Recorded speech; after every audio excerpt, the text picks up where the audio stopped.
Vous écoutez Radio Lomé, il est 12h30.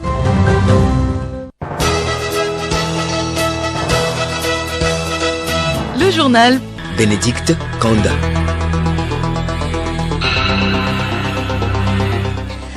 Merci de nous rejoindre pour le journal de la mi-journée. Madame, Monsieur, bonjour.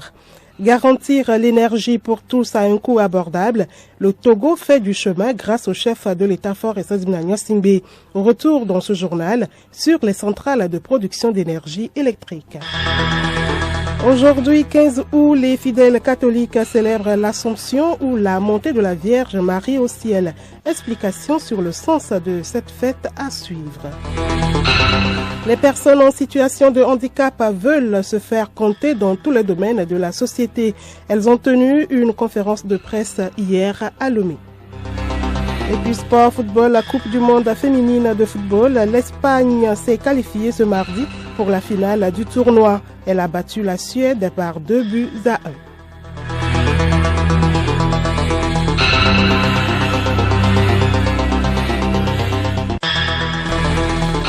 radiolomé.tg. À l'instant, c'était les titres. Voici le journal. Les chrétiens catholiques célèbrent aujourd'hui, 15 août, l'Assomption ou la montée de la Vierge Marie au ciel. Dans un message posté sur son compte Twitter, le président de la République fort Esadzimna Singbe souhaite une bonne fête aux chrétiens catholiques du Togo et d'ailleurs. Puisse la foi, l'espérance et la charité nourrir dans nos communautés le vivre ensemble et l'amour de la patrie. Que cette journée soit remplie de paix et de bénédictions pour tous, a ajouté le président. Et pour marquer l'événement, les messes ont été dites dans diverses paroisses ce matin. Radio Lomé était à la paroisse Immaculée Conception de Nikonakwe à Lomé. Pacom Johnson.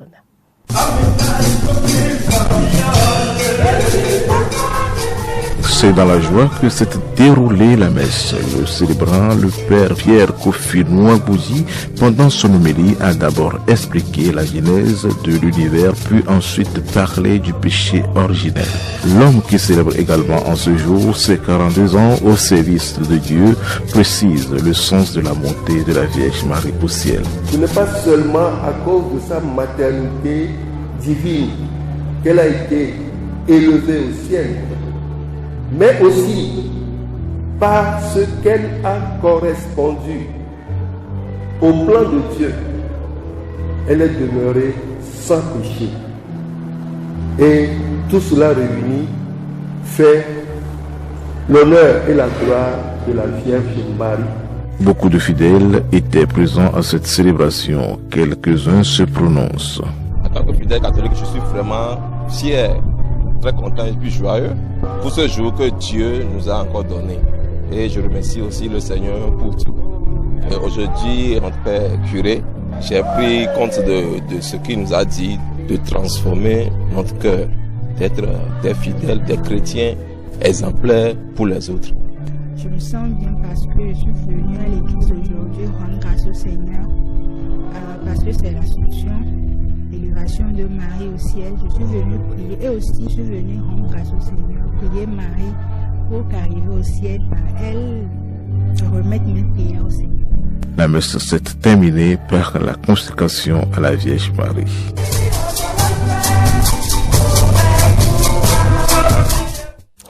Pacom Johnson, restons avec vous. Cette célébration commémore donc la gloire de Marie avec Dieu au terme de sa vie sur terre. L'Assomption, appelée encore Dormition, est la croyance chrétienne selon laquelle la Vierge Marie, mère de Jésus au terme de sa vie terrestre, est entrée directement dans la gloire de Dieu.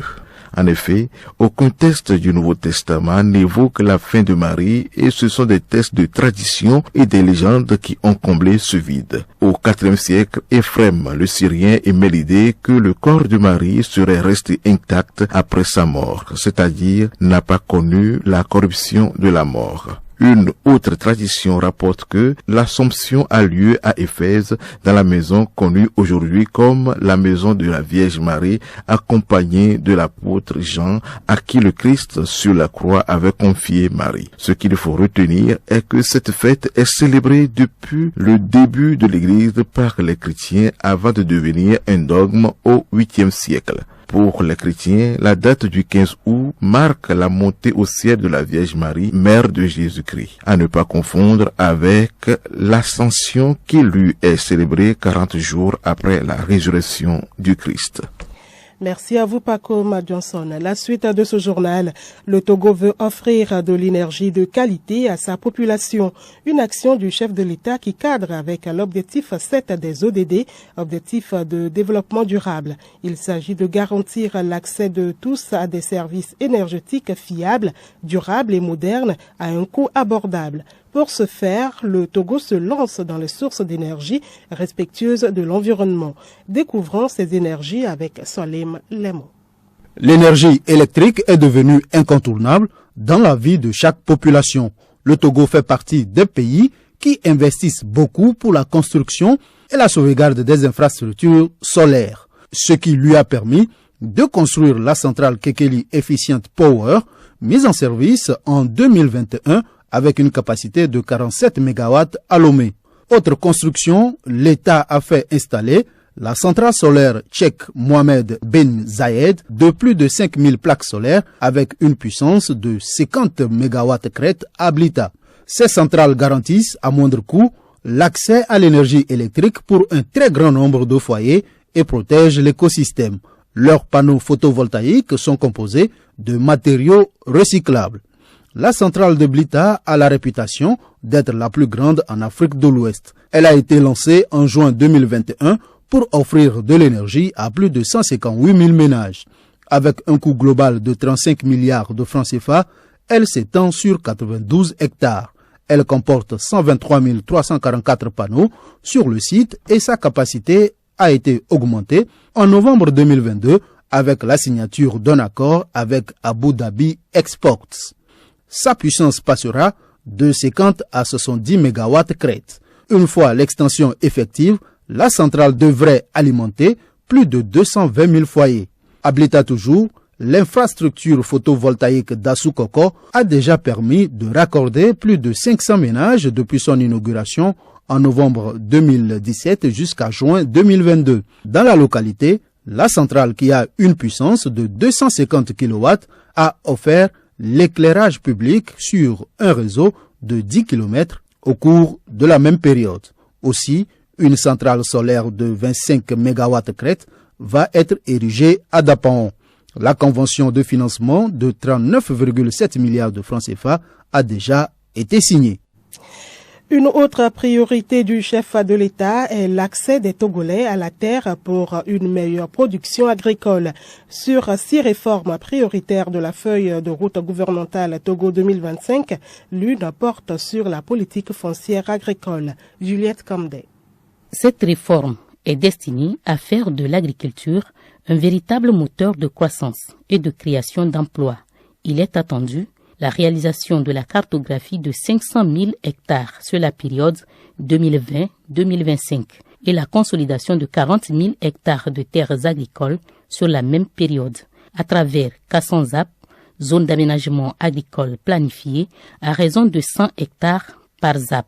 À la fin décembre 2022, ce sont 13 920 hectares de terres qui ont été consolidés, soit 7 600 hectares en 2021 et 6 320 hectares en 2022 pour une cible annuelle de 8 000 hectares. En ce qui concerne la cartographie des terres dont les travaux ont démarré en 2022, c'est qu'en 9 000 hectares de terres ont été cartographiés sur une cible annuelle de 50 000 hectares, soit un taux de réalisation de 118%.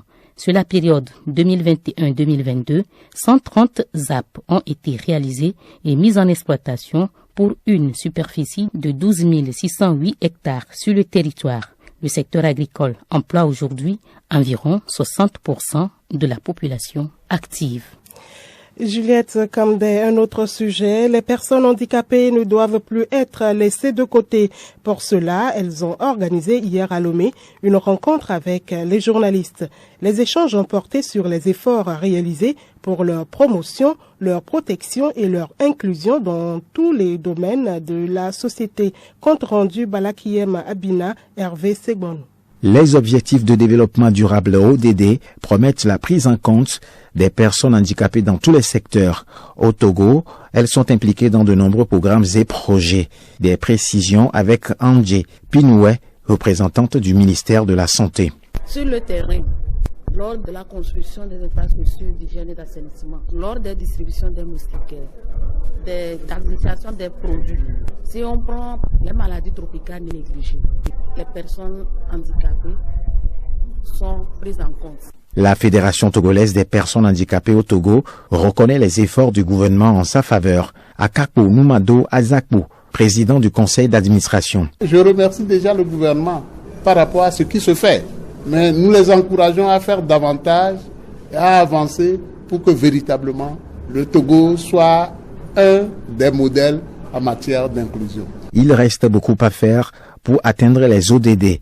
Retrouvons Azakbo. Sur nos routes, les trottoirs ne sont pas accessibles aux personnes handicapées. Nous devons rendre l'éducation inclusive accessible à tous sur toute l'étendue du territoire. Quand je parle de transport, Sotral doit aussi avoir des voitures qui permettent aux personnes handicapées aussi de pouvoir prendre ces moyens de transport-là. Le domaine numérique nécessite aussi des réadaptations aux personnes handicapées, surtout visuelles. En matière de l'inclusion totale des personnes handicapées, il faut des actions collectives, relève Rose Cedro de Sight Seves, une organisation non gouvernementale qui travaille en partenariat avec le gouvernement togolais. Nous devons tous agir, pas ne laisser personne de côté. Et c'est depuis la base, des parents, des collègues, nous tous, nous devons mettre la main dans la pâte pour atteindre cet objectif-là. Les personnes en situation de handicap invitent tout le monde à signer la pétition pour l'aboutissement des ODD en 2030, une pétition disponible en ligne. Hervé Segbonou, les personnes en situation de handicap ont droit à l'éducation. De l'éducation, on en parle. Les couvertures des cahiers comporteront bientôt les symboles de la République. Le ministre des Enseignements primaires, secondaires, techniques et de l'artisanat, Dodi Kokoroko, exige désormais aux imprimeurs et éditeurs d'imprimer sur les cahiers et supports de notes le drapeau togolais, l'hymne national et la devise du Togo. Il s'agit de consolider le tissu social, de renforcer l'état de droit, de promouvoir la paix et le vivre ensemble, déterminant pour un développement inclusif et une croissance partagée. Les imprimeurs et éditeurs sont priés de s'adresser au ministère des Droits de l'Homme pour possession de ces symboles exigés. Les arnaques sont devenues le quotidien de certains individus. Ce phénomène devient de plus en plus récurrent. La direction du cadastre, de la conservation foncière et de l'enregistrement fait l'objet d'escroqueries depuis plusieurs mois. Le point avec Raoul Tetonyake. Ces actes d'escroquerie sont menés par des individus qui se font passer pour des agents de la direction du cadastre, de la conservation foncière et de l'enregistrement DCCFE. Selon l'Office togolais des recettes OTR, ce phénomène consiste notamment à appeler les requérants ou à leur envoyer des SMS leur demandant de payer des frais supplémentaires. Ceci à travers le mobile money pour la suite du traitement de leur dossier. Pour le commissaire général de l'OTR, Philippe Kokou-Tchodier, ces individus ne sont pas des agents relevant de son institution. Il décline donc toute responsabilité quant à leurs actes. Les paiements pour les procédures d'immatriculation foncière se font uniquement dans les agences des banques partenaires et sur les bornes électroniques mises à la disposition des usagers au siège de l'office et le site de la DCCFE. Le commissaire général de l'OTR invite donc le public à redoubler de vigilance et à signaler toute tentative d'escroquerie à l'OTR en appelant le 82 80 ou la police ou encore la gendarmerie. Merci à vous Raoul Tetonyake. Dans l'actualité internationale, au Sénégal, 2 sœurs jumelles siamoises ont été séparées avec succès. Une intervention chirurgicale rare et périlleuse effectuée la semaine dernière par les équipes du Centre hospitalier national d'enfants Albert Royer. C'est à 4 mois de grossesse que la mère apprend que ses jumelles ont une malformation rare. Elles sont siamoises. unis par le foie et par le sternum. L'intervention chirurgicale a coûté plus d'1,3 million de francs CFA, entièrement prise en charge par l'État. 2 autres cas de séparation de siamois avaient été réussis en 2003 et en 2018 à Dakar. Et puis en Russie, au moins 35 personnes ont été tuées et des dizaines d'autres blessées dans une forte explosion et un incendie au sein d'une station-service du Daghestan, République du Caucase russe voisine de la Tchétchénie. Le désastre a eu lieu durant la nuit. Un incendie est survenu lors de travaux d'entretien automobile, suivi d'une détonation, a écrit sur Telegram le département d'enquête. L'incendie s'est déclaré dans une zone où des voitures étaient en stationnement et s'est propagé à la station-service. Des bâtiments aux alentours et des véhicules ont également été endommagés. Une journée de deuil a été déclarée au Daghestan ce mardi par le dirigeant daguestanais Sergueï Melikov. Et puis sport, football, la Coupe du Monde Australie-Nouvelle-Zélande se poursuit ce mardi. L'Espagne a obtenu son billet pour la finale au détriment de la Suède. Salim Lemon. Au terme d'un match épique, l'équipe féminine d'Espagne a battu la Suède 2-1. Tout s'est décidé dans le dernier quart d'heure. Salma Celeste Paraluelo Aingono a ouvert le score à la 81e minute de jeu pour l'Espagne. Rebecca Maria Blomqvist de la Suède égalise à la 88e minute de jeu. Un but partout, on s'acheminait vers les prolongations quand Olga Carmona Gracia a décidé que l'Espagne jouera la finale de la Coupe du Monde. Sur une frappe à la lisière de la surface de réparation, elle bat la gardienne suédoise d'un lobe. L'Espagne attend le vainqueur de la rencontre Angleterre-Australie qui se déroulera ce mercredi. Au Togo, le projet de développement du volleyball assis a pris fin lundi. Le projet lancé le 13 mai dernier à Lomé est dénommé Sport Adapt. Il est destiné aux personnes en situation de handicap et a pour objectif de développer le volleyball assis tout en permettant aux participants de s'épanouir à travers la discipline. Ce projet de la Fédération togolaise de volleyball a été accompagné par le ministère des Sports et des Loisirs et financé par la Conférence des ministres de la Jeunesse et des Sports de la Francophonie, CONFEJES. Et puis, le championnat de basketball de la Ligue du Septentrion s'est achevé le week-end dernier. Chez les seniors, le club Kara Basketball Kaba s'est imposé largement sur le score de 97 paniers à 52 face à Semassi. Chez les juniors, les jeunes de Semassi prennent le dessus sur Kaba, 50 paniers à 41. Pour les phases nationales de basketball, la Ligue du Septentrion tient ses représentants. Kaba, Club Kara Basketball et Semassi sont les représentants chez les seniors, puis Semassi dans la catégorie junior. Et l'information insolite pour finir, aux États-Unis, la bourse d'échange de crypto-monnaies de Floride a déposé par erreur la somme de $50 000, soit 30 millions de francs CFA, sur le compte d'un de ses clients. Celui-ci s'est empressé de transférer l'argent sur son compte bancaire personnel. La bourse d'échange s'est rendue compte de son erreur et a eu beaucoup de mal à récupérer l'argent. Elle a tenté d'expliquer la situation à son client sans succès. Il ne veut pas rendre l'argent. L'affaire s'est retrouvée à la justice. Le client va devoir rendre l'argent et payer les frais d'avocat engagés par la société de crypto-monnaies.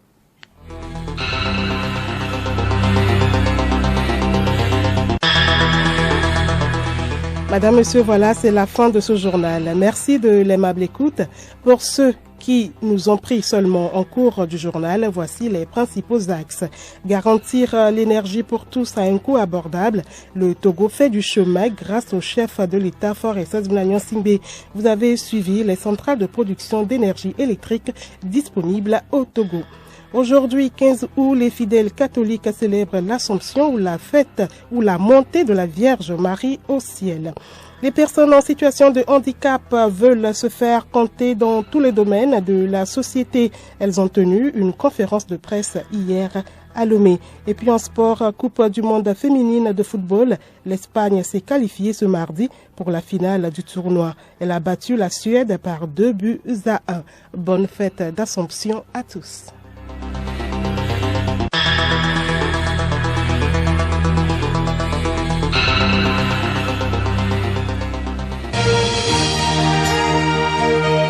Radio Lomé, boîte postale 434, email radiolomé@radiolomé.tg.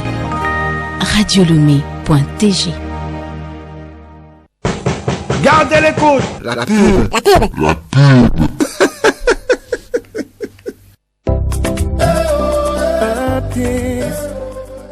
Bonjour. Savez-vous qu'Airpeace étend ses ailes à Lagos au Nigeria? C'est juste. Les opérations de Lomé-Lagos commencent le 28 juillet 2023 et fonctionnent 2 fois par semaine. Visitez Lagos sur les ailes d'Airpeace et vivez une expérience incomparable à bord. Pour les réservations, rendez-vous sur notre site web flyairpeace.com ou téléchargez l'application mobile Airpeace sur Play Store ou App Store. Airpeace, votre paix, notre objectif.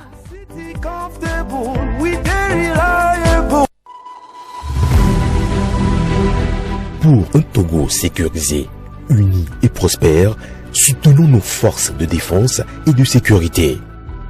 Ensemble, luttons contre le terrorisme et l'extrémisme violent.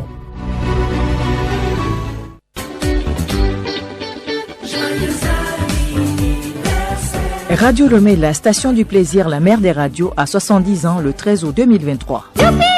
À cet effet, elle met à votre disposition ses antennes pour faire connaître vos produits. Opérateurs économiques, entrepreneurs, initiateurs de projets, PME et PMI, vite, saisissez cette occasion du 27 juillet au 27 août 2023 pour faire connaître vos produits à des tarifs réduits. Faire confiance à Radio Lomé, c'est de se faire connaître sur l'ensemble du territoire national et ailleurs dans le monde. Pour vos besoins, contactez l'un des numéros 91 17 51 42, 70 42 77 29, 90 35 68 26, 90 03 17 40 et le 22 21 36 73. Radio Lomé, toujours à votre disposition.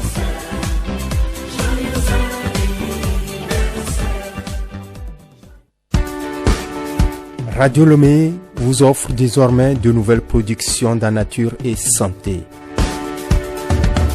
L'émission Nature et Santé, nouveau format Diobo Calais. Premier passage ce jeudi 17 août 2023 à partir de 20h.